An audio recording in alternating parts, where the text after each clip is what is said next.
कोई company hack हो गई थी, ट्रैवलिंग एजेंसी, बुकिंग एजेंसी थी, तो उसमें हमने अकाउंट बना के कुछ बुकिंग किया है क्योंकि डिस्काउंट। अभी सर फ्लाइट के लिए स्काई स्कैनर है तो वहाँ से मैंने बुक किया, अभी स्काई स्कैनर ही हैक हो गई तो मेरा डाटा वहाँ से लीक हुआ ही है और वो पब्लिकली अवेलेबल है। तो ये एप्लीकेशन थ्रू मुझे पता चलेगा कि यहाँ पे ये पासवर्ड मेरा लीक हुआ है, तो मुझे क्या करना है वो आप आगे का आपको पता है, पर अगर कोई इंटीमेट करेगा, कोई आपको बताएगा कि अच्छा ये मेरे साथ हो चुका है, मुझे अब नेक्स्ट क्या काम करना है, तो वो ये एप्लीकेशन थ्रू आपको सर वो हेल्प हो जाएगा कि अच्छा मेरा ये हुआ है तो मुझे ऐसे अपडेट करना है। यस अभिषेक। सो हम लोग हमारे मेन टॉपिक पे आते हैं। वो था एडवाइजरी 7 2023। इसमें बहुत लोगों के डाउट्स आए, बहुत सारे कॉल्स आए हमें कि इसमें क्या करना है हमें, इसीलिए हमने ये एडवाइजरी को बेस लेके एक सेशन पूरा रखा है। यहाँ हम लोग लाइव किस तरीके से हैकर हैक करता है वो हम दिखाएंगे एक सैम्पल मोबाइल एप्लीकेशन के थ्रू। उसका नाम था fraudulent transaction using mobile application, जो एडवाइजरी आरबीआई ने दी थी। ये आरबीआई ने जितने भी रजिस्टर्ड रेगुलेटेड एंटिटीज थी सबको ये एडवाइजरी भेजी थी। तो वो एडवाइजरी में जो भी लिखा था वो सारी चीज़ें आपको इम्प्लीमेंट करनी थी। अटैकर की जो अटैक मेथोडोलॉजी थी वो इस तरीके से थी। वो सबसे पहले क्या करता है, वो आपके एक यूजर क्रेडेंशियल यूज करके मोबाइल एप्लीकेशन के अंदर लॉगिन करता है। उसके बाद में पैरामीटर मैनिपुलेशन करता है। पैरामीटर मैनिपुलेशन का क्या मतलब है, जैसे आपका यूजर नेम है, पासवर्ड है, उसके जो पैरामीटर्स होते हैं, मतलब उसका जो आईडी है वो चेंज करने की कोशिश करता है, पासवर्ड चेंज करने की कोशिश करता है। फिर उसके बाद उसको जो वर्नेबिलिटी मिलती है वो वर्नेबिलिटीज को वो एक्सप्लॉइट करता है ऑन लाइव एप्लीकेशन, और उसके बाद में वो फ्रॉडुलेंट ट्रांजैक्शन करता है। हम देख सकते हैं कि अटैकर ने इस केस में क्या किया था। सबसे पहले एक एप्लीकेशन के अंदर लॉगिन किया एक वैलिड क्रेडेंशियल लेके, फिर उसने मॉडिफिकेशन किया अकाउंट नंबर में, खुद के अकाउंट की जगह दूसरे के अकाउंट नंबर के अंदर एंटर होने की कोशिश करी। वहां से दूसरे अकाउंट के जो कस्टमर थे उनका डेटा कलेक्ट किया कि वहां पर कोई उनका अकाउंट कितना बैलेंस है, इस तरह का डेटा लिया। फिर बर्ब सूट, ये हैकर या हम ये टूल यूज करते हैं। आपके पास हमारी रिपोर्ट्स आती हैं, उसमें भी हमने देखा होगा कि हम लोग एक बर्ब सूट करके एक टूल है उसका स्क्रीनशॉट डालते हैं। वो टूल का क्या काम होता है कि जो रिक्वेस्ट हमसे आपके सर्वर की तरफ जा रही हैं, जो हमने हमारे मोबाइल से आपके सर्वर की तरफ जा रही हैं, उसको बीच में रोक देते हैं और उसमें कोई भी चेंज करना चाहें तो वो चेंज कर सकते हैं। तो ये कब हो पाता है, अगर एसएसएल बाईपास हो पाए। एसएसएल बाईपास का क्या मतलब होता है कि अगर एसएसएल पिनिंग प्रॉपर है तो फिर कोई भी वो मोबाइल की जो बीच का जो मैंने बताया कि man in the middle attack कर रहा है वो नहीं कर पाता है, पर अगर एसएसएल बाईपास हो जाता है तो उस केस में वो कर सकता है। उनको एक वर्नेबिलिटी मिली इसमें कि उनको एक आईएमपीएस का पेज मिल गया था। वो आईएमपीएस का पेज जो था ना वो अनरिस्ट्रिक्टेड था, उसमें कोई यूजर नेम पासवर्ड की जरूरत नहीं थी। उसमें इम्प्रॉपर वैलिडेशन भी था कि जैसे अगर मैं आईडी मेरा चेंज करके भेज रहा हूं तो भी पासवर्ड चेंज हो जा रहा था यूजर का। तो मैं विदाउट रजिस्ट्रेशन पेज मैं सीधा यूजर्स का पासवर्ड चेंज कर पा रहा था। इस तरीके से जो मल्टीपल यूजर्स थे उन सबका पिन चेंज कर दिया हैकर ने।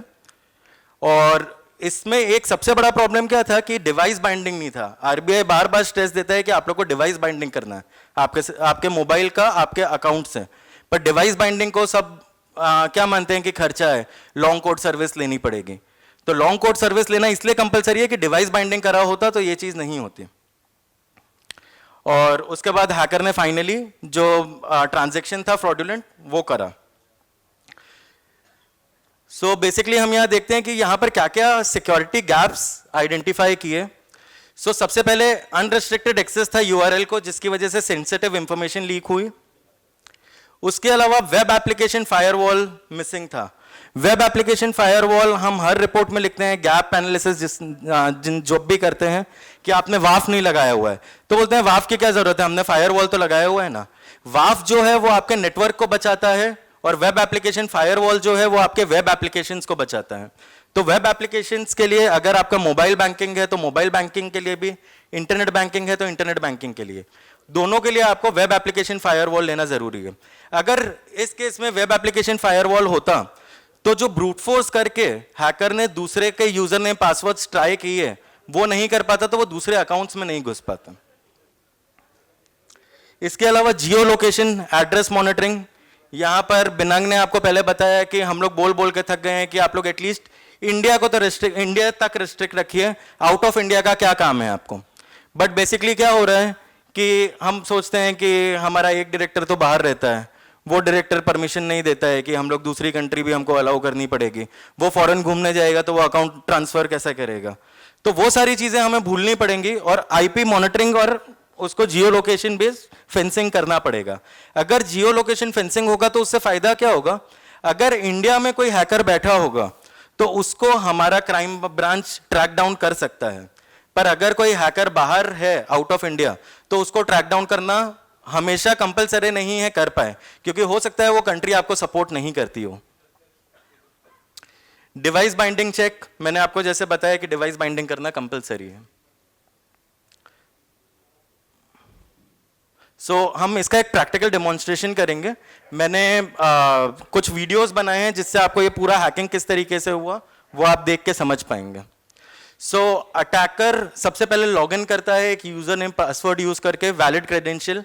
यहां पर आप लोग नोट करिए कि यहां पर कोई भी तरह का 2 फैक्टर ऑथेंटिकेशन नहीं है।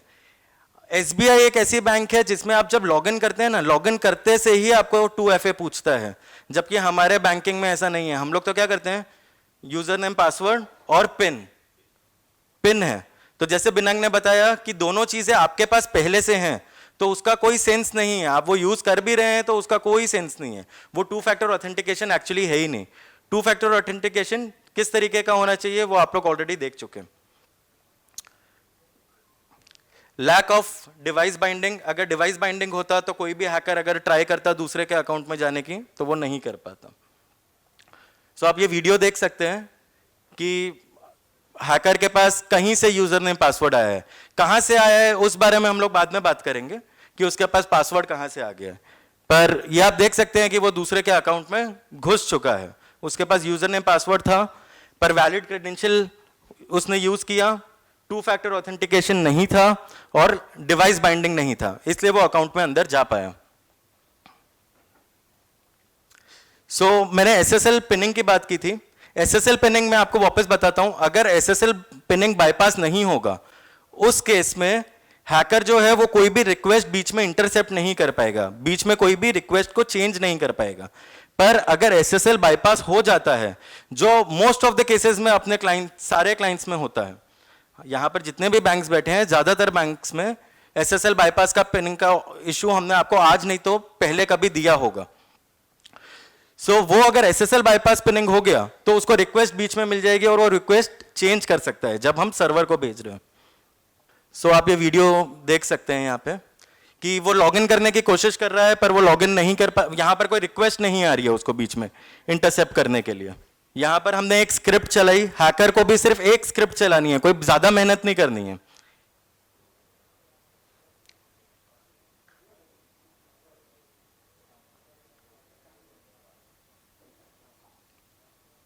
एंड इस बार देखिए, जैसे ही मैंने इंटरसेप्ट ऑन करके डेटा पुश किया तो पहले रिक्वेस्ट जो थी वो मेरे पास आई। अब वो रिक्वेस्ट में मैं कुछ भी चेंज करके जा रहा हूं तो उसका मेरे को रिस्पॉन्स भी मिल रहा है। बेसिकली एसएसएल पिनिंग जो है वो बहुत ही इंपॉर्टेंट चीज है जो हम लोग मिस आउट करते थे आज तक। और इसमें क्या होता है, कई बार जो डेवलपर्स होते हैं ना वो भी हमें भ्रम में डालते हैं। जो हमारे वेंडर होते हैं वो बोलते हैं वो कुछ नहीं है, वो तो क्या है, उनको अपने ऑडिट करने दिया है तो वो कुछ तो निकाल के देगा ना, उसका कोई रेलेवेंस नहीं है। वो आपको हमेशा यही बोलेंगे कि उसका कोई रेलेवेंस नहीं है। नेक्स्ट हम देखते हैं कि जो हैकर था उसने किस तरीके से पासवर्ड चेंज किया और किस तरीके से ट्रांजैक्शन एग्जीक्यूट किया। उसने खुद के लॉगिन से सबसे पहले लॉगिन किया, खुद के लॉगिन से नहीं, जो उसको कहीं से पासवर्ड मिला था उससे। उसके बाद यहां पर चेंज पासवर्ड के रिक्वेस्ट भेज रहा है, ये खुद के अकाउंट के लिए उसने भेजी है। और जो रिक्वेस्ट भेज रहा था रिक्वेस्ट में यूजर नेम चेंज करके जैक का पासवर्ड अब चेंज कर रहा है। यहां पर मैसेज आ गया है कि जैक का पासवर्ड ऑटोमेटिकली चेंज हो, मतलब हैकर ने चेंज कर दिया है खुद के पासवर्ड की जगह।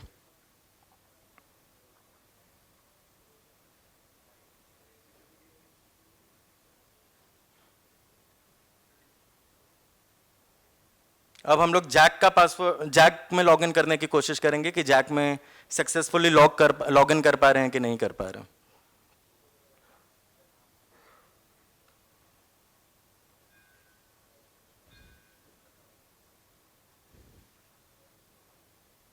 सो ये जो अब लॉगिन हुआ है ये जैक का लॉगिन है।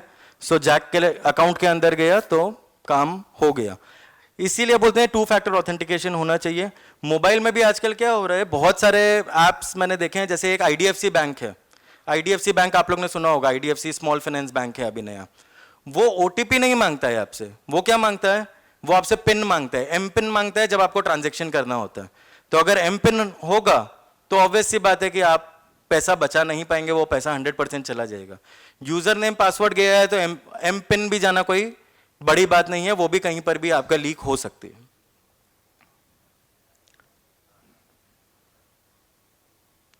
सो ये एडवाइजरी की जो रिकमेंडेशंस थी वो अब देख लेते हैं।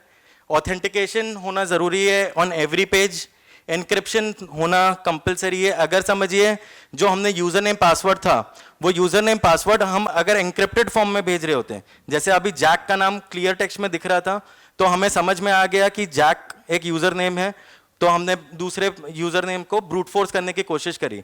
अगर इसी की जगह कोई लंबी सी स्ट्रिंग होती तो वो शायद आप ब्रूट फोर्स करके ट्राई नहीं कर पाते कि दूसरा अकाउंट नंबर क्या है, वो चीजें ही आपको नहीं मिल पाती। तो जो भी डेटा हम सर्वर को भेज रहे हैं वो हमेशा इंक्रिप्टेड फॉर्म में होनी चाहिए। जो रिक्वेस्ट हम सेंड कर रहे हैं वो इंक्रिप्टेड फॉर्म में होगी।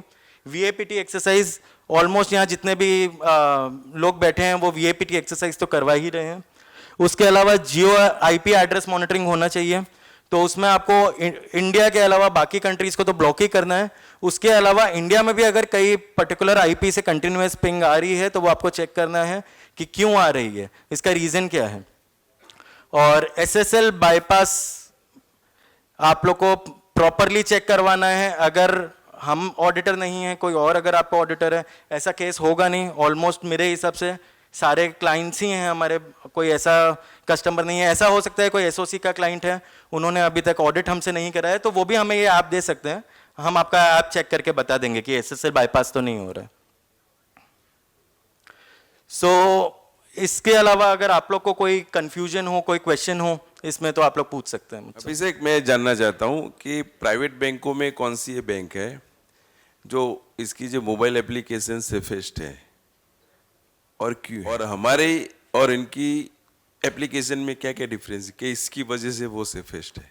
ओके, सो आईसीआईसीआई का जो मोबाइल ऐप है, बेसिकली हम लोग किसी और का ऐसे विदाउट ऑथराइजेशन करते नहीं है, पर आईसीआईसीआई का मेरे में मतलब मेरा अकाउंट है उसमें, इसलिए मैं उसमें थोड़ा सा कभी कभी ट्राई कर लेता हूँ। और वो भी इसलिए कि जिससे एक काउंट मतलब एक मेजर बना पाऊँ मैं कि हम कहाँ हैं और आईसीआईसीआई कहाँ पर है।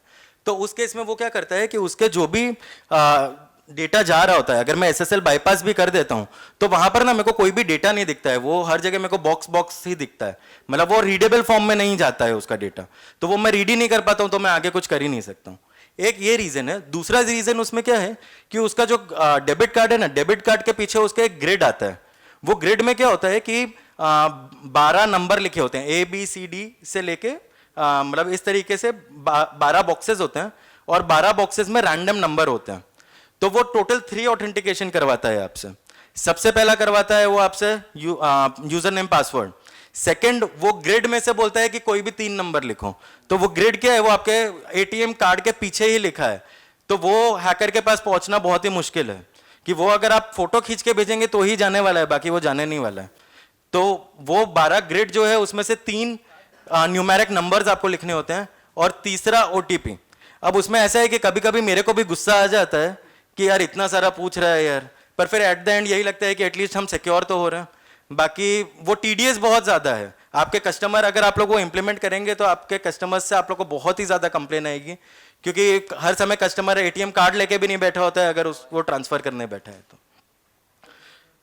Any more questions? और SSL पिनिंग बाईपास का थोड़ा कंसेप्ट क्लियर करना है। ओके, SSL पिनिंग क्या होता है कि SSL आपने उसमें इम्प्लीमेंट किया है, तो ऐप के अंदर SSL होता है, वो SSL से ही आप कनेक्ट कर पाएंगे हमारे सर्वर को। अगर वो SSL पिनिंग प्रॉपरली वर्क कर रहा होगा तो। अगर SSL पिनिंग प्रॉपरली वर्क नहीं कर रहा है, अगर हम उसको बाईपास कर पा रहे हैं, तो वो अनरिस्ट्रिक्टेड हो जाएगा, मतलब कोई भी उस एप्लीकेशन के ऊपर रिक्वेस्ट भेज सकता है। नहीं तो जो मोबाइल ऐप है, उस मोबाइल ऐप के थ्रू ही रिक्वेस्ट जा सकती है।